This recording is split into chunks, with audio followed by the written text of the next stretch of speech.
Hello' guys, good afternoon. কি কৰি আছে আপোনালোকে? হয়তো চাগে ভাত খাই অকণমান জিৰাইছে। ময়ো ভাত পানী খাই বৈ অকণমান জিৰালোঁ। জিৰাই তাৰপাছত এতিয়া এই বনাই থকা কুকুৰা গঁৰাললৈ আহিছোঁ।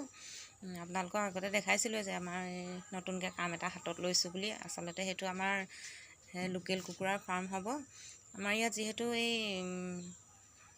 নেউলে ধৰে কুকুৰা, হেঁপাহ, হেন এনেকৈ কুকুৰা ধৰি এদায়ে কৰে মুকলিকৈ পুহিবলৈ হ'লে। সেইটো কাৰণে এনেকৈ বন্ধকৈ পুহিম বুলি ভাবিছোঁ আৰু মেলি নিদিওঁ। আৰু গঁৰালটো আপোনালোকক কিমানখিনি হ'লগৈ দেখাওঁ, চাওকচোন দেই আপোনালোকে।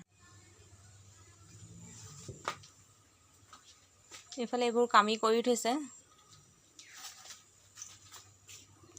এইফালে এইখন হ'ল, এইফালে এইডোখৰ দৰ্জাখন আছেগৈ আৰু দৰ্জাৰ কাৰণে চিলিঙি বৈ আছে।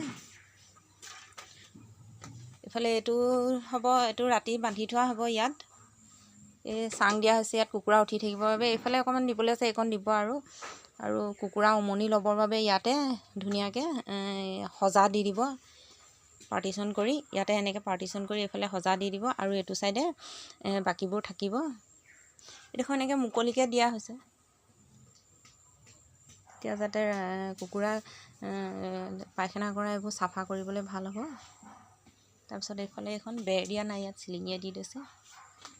এইডোখৰত চিলিঙিৰে এখন দৰ্জা হ'ব।